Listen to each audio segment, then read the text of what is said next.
Hamas को Israel ईंट का जवाब पत्थर से दे रहा है। उसने हमास को खत्म करने की कसम खाई है। अब जंग के बीच जिक्र व्हाइट फास्फोरस का होने लगा है।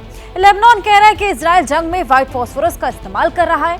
इसे कन्वेंशनल वॉर में यूज करने पर बैन है। तो क्या वाकई वॉर में व्हाइट फास्फोरस की एंट्री हो चुकी है और ये कितना घातक है, इसका पूरा एक्सप्लेन आपको दिखाते हैं।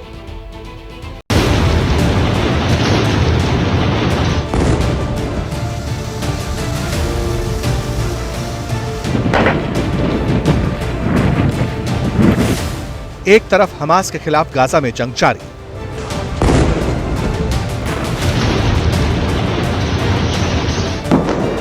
दूसरी तरफ सीरिया की सीमा में भी बमबारी।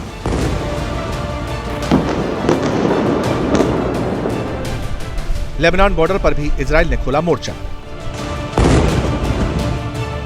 दुश्मनों के साथ अपनी सरहदें साझा करने वाला इजराइल जैसे जैसे हमास के खिलाफ अपनी जंग में आगे बढ़ रहा है, वैसे वैसे उसकी चुनौतियां भी बढ़ती जा रही हैं। 7 अक्टूबर के हमले के बाद इजराइल का एक ही लक्ष्य है, हमास का खात्मा। लेकिन हमास के सपोर्ट में आए लेबनान ने जंग के बीच इजराइल पर बड़ा इल्जाम लगा दिया। बताया कि लेबनान की सीमा में इजराइल कार्रवाई करके युद्ध के नियमों को तोड़ रहा है। इजराइल पर लेबनान ने व्हाइट फास्फोरस बम बरसाने के आरोप लगाए हैं। हालांकि इजरायली सेना ने इन आरोपों का खंडन कर दिया है।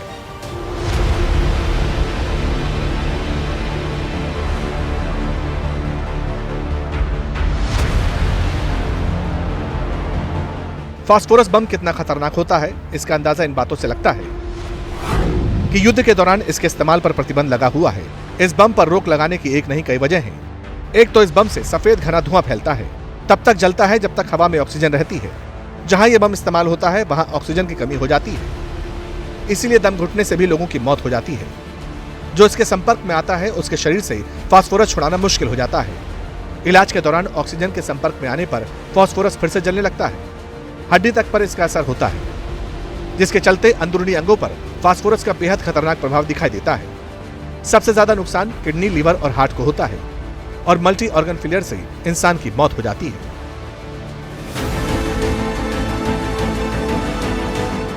ये इल्जाम लगाने वाला लेबनान अकेला देश नहीं, फिलिस्तीन ने भी इजराइल पर फास्फोरस बम इस्तेमाल करने के आरोप लगाए हैं और गाजा में फिलिस्तीनियों पर प्रतिबंधित बम बरसाने की बात कही। Human Rights Watch has found that we have verified that there are 2 incidences that the Israeli military have used airbursts of artillery-fired white phosphorus, one in Gaza port city and the other on the Israel and Lebanon border. We are very, very concerned about this, obviously because of the impact that this will have on the civilian population, which in the case of, in particular, Gaza, but also on the border of Lebanon and Israel, is highly densely populated. Israel से पहले रूस पर इस प्रतिबंधित बम के इस्तेमाल का आरोप लग चुका है। यूक्रेन और रूस के बीच जारी युद्ध में यूक्रेन का आरोप था कि रूस ने रिहायशी इलाकों में फास्फोरस बम बरसाए, जबकि 1977 में ही जिनेवा कन्वेंशन में व्हाइट फास्फोरस के इस्तेमाल को लेकर सख्त नियम बनाए गए। आबादी वाले इलाकों में इसके इस्तेमाल पर रोक लगाते हुए फास्फोरस बम को रासायनिक हथियारों की श्रेणी में डाल दिया गया। बावजूद इसके आज भी इस बम का खुलेआम इस्तेमाल होता रहता है। जैसे ही घड़ी का काटा दोपहर 2:30 पे आए, बबीता जी का दिल सास बहू साजिश के लिए मचल जाए। और ये है इनकी बहू, पूरे दिन ऑफिस की टेंशन हो जाए गॉन जब ये करें अपना फेवरेट शो फ्री टाइम पे ऑन। इनकी तरह आप भी देखें अपना फेवरेट शो अपने टाइम पर और डाउनलोड कीजिए एबीपी लाइव ऐप अपने स्मार्ट टीवी पर।